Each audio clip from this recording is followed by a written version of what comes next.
Good morning everyone. परिजन कल्याण समिति के यूट्यूब चैनल में आप सभी का स्वागत है। आज के इस वीडियो में हम कंप्यूटराइज अकाउंटिंग विद टैली में यूनिट 2 का क्वेश्चन नंबर सेकंड सॉल्व करेंगे। तो क्वेश्चन है, वाउचर के प्रकार बताइए। वाउचर के प्रकार, types of voucher. Contra Contra voucher को ओपन करने के लिए शॉर्टकट की होती है F4। कॉन्ट्रा वाउचर में कैश जमा करने, कैश निकालने तथा रखा हुआ चेक बैंक में जमा करने वाली एंट्री की जाती हैं। फिर नेक्स्ट है पेमेंट वाउचर। इसको ओपन करने के लिए शॉर्टकट की होती है F5। इस वाउचर में भुगतान से संबंधित एंट्री की जाती हैं, जैसे बिल का भुगतान करना, कर्ज का भुगतान करना आदि। Receive voucher. रिसीव वाउचर को ओपन करने के लिए शॉर्टकट की होती है F6। रिसीट वाउचर में प्राप्ति से संबंधित एंट्री की जाती है, जैसे कमीशन मिला, रेंट मिला। इस प्रकार की एंट्री रिसीट वाउचर में की जाती है। फिर नेक्स्ट है जनरल वाउचर। जनरल वाउचर को ओपन करने के लिए शॉर्टकट की होती है F7। जनरल वाउचर में हम किसी भी प्रकार के हुए लेन देन जो अन्य अकाउंटिंग वाउचर में नहीं आते हैं, जिस एंट्री में कैश का लेन देन नहीं होता है, वह सभी एंट्री हम जनरल वाउचर में करते हैं। फिर नेक्स्ट है परचेज वाउचर। परचेज वाउचर को ओपन करने के लिए शॉर्टकट की होती है F8। परचेज वाउचर में हम माल खरीदने से संबंधित एंट्री करते हैं। फिर नेक्स्ट है सेल्स वाउचर। सेल्स वाउचर को ओपन करने के लिए शॉर्टकट की होती है F9। सेल्स वाउचर में हम माल बेचने से संबंधित एंट्रियां करते हैं। फिर नेक्स्ट है क्रेडिट नोट। क्रेडिट नोट को ओपन करने के लिए शॉर्टकट की होती है Ctrl+F8। क्रेडिट नोट में सेल्स रिटर्न वाली एंट्रियां की जाती हैं। फिर नेक्स्ट है डेबिट नोट। डेबिट नोट को ओपन करने के लिए Ctrl+F9 शॉर्टकट की होती है। डेबिट नोट में परचेस रिटर्न वाली एंट्रियां की जाती हैं। Contra voucher. इस वाउचर का प्रयोग सिर्फ कैश अकाउंट और बैंक अकाउंट के बीच लेन देन के लिए होता है। जब नकद कंपनी के कैश अकाउंट से बैंक अकाउंट में डाला जाता है या बैंक अकाउंट से कैश अकाउंट में डाला जाता है, तब इस वाउचर का प्रयोग किया जाता है। इस वाउचर को चालू करने के लिए शॉर्टकट की होती है F4। तो उदाहरण के लिए 1000 रुपये बैंक में जमा किए, यानी कि 2 में आ जाएगा कैश अकाउंट और बाय में आ जाएगा बैंक ऑफ इंडिया। इस एंट्री में हमने कैश बैंक में जमा किया है और इसका नरेशन हो जाएगा being deposit cash by bank of India. तो ये हमारी एंट्री हो जाएगी।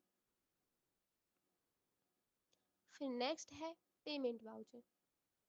पेमेंट वाउचर में इस प्रकार के वाउचर में जब हमारी कंपनी किसी भी तरह का नकद या चेक द्वारा भुगतान करती है, तब इसका प्रयोग किया जाता है। यह भुगतान पार्टी लेजर का हो सकता है या खर्चे का लेजर का भी हो सकता है। यानी कि जब हम किसी चीज़ का पेमेंट करते हैं, तब इस वाउचर का प्रयोग किया जाता है। और इस वाउचर को चालू करने के लिए शॉर्टकट की होती है F5। F5 के द्वारा हम पेमेंट वाउचर को ओपन कर सकते हैं। इस प्रकार के वाउचर में कैश अकाउंट या बैंक अकाउंट यह हमेशा क्रेडिट होता है, यानी कि कैश अकाउंट या बैंक अकाउंट यह हमेशा टू में आता है। इसकी एंट्री है, उदाहरण के लिए 700 रुपये टेलीफोन बिल के लिए दिए गए हैं, तो इसमें बाय में आ जाएगा टेलीफोन बिल गो डाउन और टू में आ जाएगा कैश अकाउंट। तो ये हमारी एंट्री हो जाएगी और इसका नरेशन हो जाएगा बीइंग टेलीफोन बिल पेड। फिर नेक्स्ट है रिसीव वाउचर। जब नकद बिक्री होती है या किसी पार्टी से नकद या चेक प्राप्त होता है या कहीं से आमदनी नकद या चेक के रूप में प्राप्त होती है, तब इस प्रकार के वाउचर का प्रयोग किया जाता है।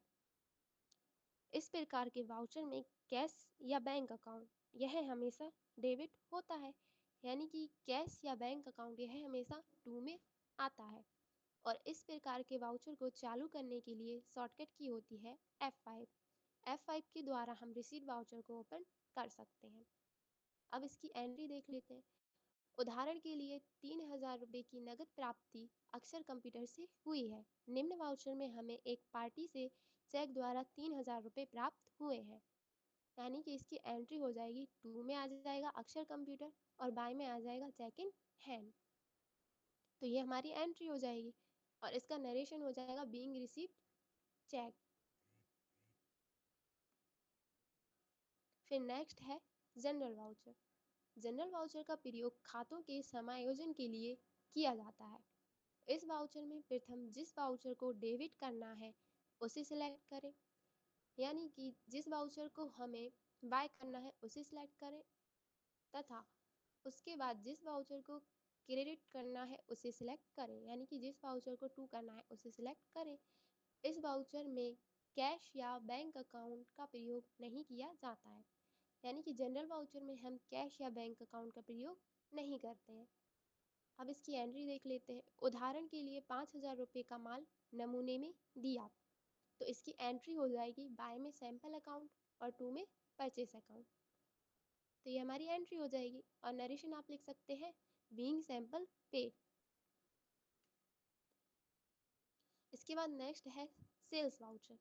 सेल्स वाउचर का प्रयोग हम तब करते हैं जब व्यापार में हमारे द्वारा कोई माल बेचा जाता है, चाहे उधार हो या नगद, तब इसकी एंट्री हम सेल्स वाउचर में करते हैं। सेल्स वाउचर में हमारे द्वारा बेचे गए माल की एंट्री की जाती है, यानी कि जब हम माल बेचते हैं तब सेल्स वाउचर में एंट्री की जाती है। इसमें डेटर को डेबिट तथा सेल्स को क्रेडिट करते हैं, यानी कि डेटर अकाउंट को डेबिट करते हैं, यानी कि बाय में लेते हैं, और सेल्स अकाउंट को क्रेडिट करते हैं, यानी कि टू में इसको लेते हैं। इसकी एंट्री देख लेते हैं। उदाहरण, नगद में 1,000 रुपये का माल बेचा, तो इसकी एंट्री हो जाएगी, टू में आ जाएगा, सॉरी बाय में आ जाएगा कैश और टू में आ जाएगा सेल्स अकाउंट। तो ये हमारी एंट्री हो जाएगी। इसके बाद नरेशन आप लिख सकते हैं being goods sold on cash. फिर नेक्स्ट है परचेस वाउचर। परचेस वाउचर का प्रयोग हम तब करते हैं जब व्यापार में हमारे द्वारा किसी व्यक्ति से माल खरीदा गया हो, चाहे उधार या नगद, तब इसकी एंट्री हम परचेस वाउचर में करते हैं। यानी कि हमारे द्वारा किसी से माल खरीदा गया हो, तब हम परचेस वाउचर में एंट्री करते हैं। उदाहरण के लिए 1,000 रुपये का माल नगद खरीदा, तो इसकी एंट्री हो जाएगी, टू में आ जाएगा कैश अकाउंट और बाय में आ जाएगा परचेस अकाउंट। तो ये आपकी एंट्री हो जाएगी। इसके बाद आप नरेशन लिख सकते हैं being goods purchase by cash. फिर नेक्स्ट है क्रेडिट नोट। जब किसी ग्राहक से बेचा हुआ सामान किसी कारणवश वापस आ जाता है, तब उसके साथ एक नोट प्राप्त होता है, यानी कि जब हमारे द्वारा बेचा गया माल किसी कारणवश वापस आ जाता है, तब हम क्रेडिट नोट में एंट्री करते हैं। इस नोट में वापस भेजे गए सामान का विवरण होता है। इस नोट को क्रेडिट नोट कहा जाता है। तो उदाहरण के लिए 9,500 रुपये का सामान गुप्ता एंटरप्राइज से वापस आया है, तो इसकी एंट्री हो जाएगी, टू में आ जाएगा गुप्ता एंटरप्राइज और बाय में आ जाएगा सेल्स रिटर्न अकाउंट। तो ये हमारी एंट्री हो जाएगी। इसके बाद इसका आप नरेशन लिख सकते हैं बीइंग गुड्स सेल्स रिटर्न। फिर नेक्स्ट है डेबिट नोट। जब कोई सामान खरीदते हैं तथा उसमें से कुछ सामान किसी कारणवश वापस भेजना पड़ता है, उस दशा में इस एंट्री के इस वाउचर का प्रयोग किया जाता है। यानी कि जब हम कोई सामान खरीदते हैं और किसी कारणवश उसको हमें वापस भेजना पड़ता है, तब हम डेबिट नोट में एंट्री करते हैं।